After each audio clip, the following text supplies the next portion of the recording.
কেউ যদি আমলটি করে তাহলে আল্লাহ রাব্বুল আলামিন তাহার বাড়িঘর, ধন সম্পদ, পরিবার, আত্মীয়স্বজন সকলকে বিপদ থেকে হেফাজত করবেন। কেউ এসে নবীজির সাহাবী হযরত আবু দারদা রাদিয়াল্লাহু তাআলা আনহুকে সংবাদ দিল যে হুজুর, আগুন লেগে আপনার ঘর ছাই হয়ে গেছে। আগুন লেগে আপনার ঘর কিসে পুড়ে গেছে।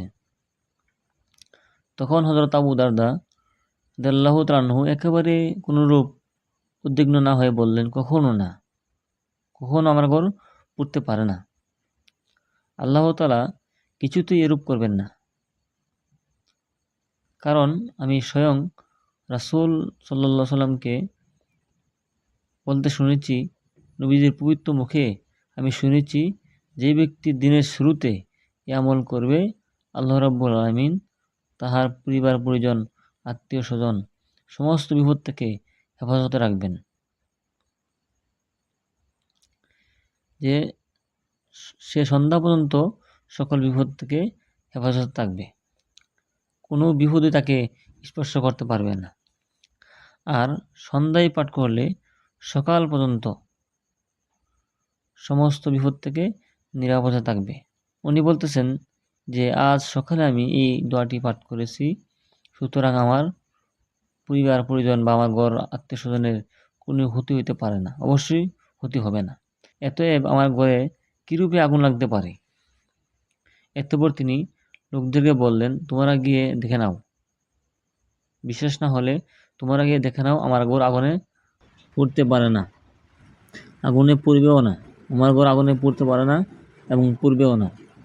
এরপর সকলের সাথে তিনিও ঘটনাস্থলে বসে দেখলেন যে মহল্লায় আগুন লেগেছিল এবং হযরত আবু দারদার ঘরের চতুর্দিকের ঘরসমূহ পুড়ে ছাই হয়ে গেছে।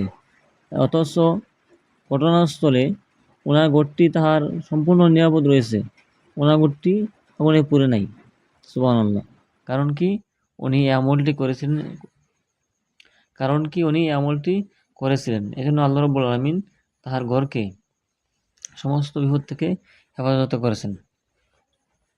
অন্য এক হাদিসে আছে, উক্ত দোয়া পাঠ করলে পাঠকারীর নিজের, তার পরিবার পরিজনের এবং তার ধন সম্পদের মধ্যে কোনো বিপদ দেখা দিবে না। সুবহানাল্লাহ।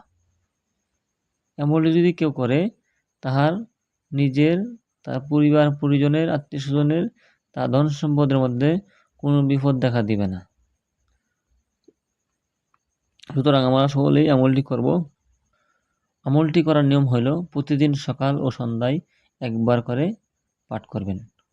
সকালে একবার ফজরের নামাজ পড়ে এবং সন্ধ্যার সময় মাগরিবের নামাজ পড়ে একবার এই দোয়াটি পাঠ করবেন। তাহলে আল্লাহ রাব্বুল আলামিন সমস্ত বিপদ থেকে আপনাকে হেফাজত করবে। শুধু আপনাকে না, যেই দোয়াটি পড়বে তাকে আল্লাহ রাব্বুল আলামিন সমস্ত বিপদ আপদ থেকে নিরাপদে রাখবেন। দোয়াটি হইল, আল্লাহুম্মা আনতা রব্বি লা ইলাহা ইল্লা আনতা আলাইকা তাওয়াক্কালতু ওয়া আনতা রব্বুল আরশিল আযীম। মাশা আল্লাহু কানা আমা লাম ইয়াশা আলাম ইয়াকুন ওয়ালা হাওলা ওয়ালা কুওয়াতা ইল্লা বিল্লাহিল আলিল আযীম। আ'লামু আন্নাল্লাহা আলা কুল্লি শাইইন কাদির ওয়া আন্নাল্লাহা কাদ আহাতা বিকুল্লি শাইইন ইলমা। দোয়াটি কয়েকবার পড়বেন। প্রথম আপনার কাছে কঠিন লাগতে পারে, যখন আপনি অভ্যস্ত করে ফেলবেন তখন দেখবেন যে আর কঠিন লাগবে না।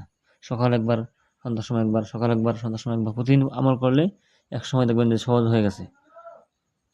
আমি আবার বলতেছি, আল্লাহুম্মা আনতা রাব্বি লা ইলাহা ইল্লা আনতা আলাইকা তাওয়াক্কালতু ওয়া আনতা রাব্বুল আরশিল আযীম। মাশা আল্লাহু কানা ওয়া লাম ইয়াশা লাম ইয়াকুন ওয়ালা হাওলা ওয়ালা কুওয়াতা ইল্লা বিল্লাহিল আলিল আযীম। আ'লামু আন্নাল্লাহা আলা কুল্লি শাইইন কাদির ওয়া আন্নাল্লাহা কাদ আহাতা বিকুল্লি শাইইন ইলমা।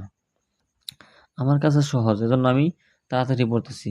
আপনার কাছে এটা কঠিন লাগবে, এজন্য আপনি কি করবেন, যে মোবাইলে স্ক্রিনশট দিয়ে দোয়াটা শিখে নেবেন, সুস্থিরে শিখে নেবেন। আমি ধরেন এখান থেকে একটা স্ক্রিনশট দিবেন, এরপর আবার এখান থেকে একটা স্ক্রিনশট দিবেন, দিয়ে সুন্দর করে শিখে নেবেন।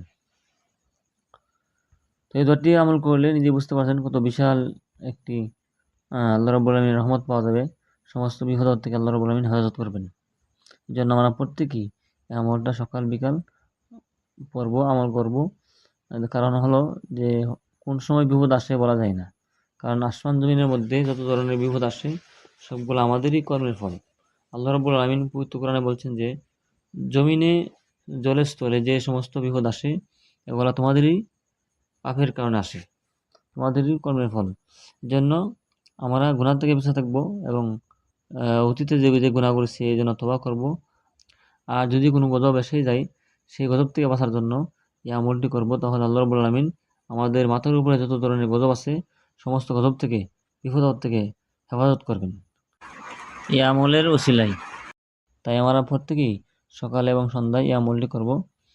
আল্লাহ রাব্বুল আলামিন আমাদের সকলকে এই আমলটি করার তৌফিক দান করুক, আমিন।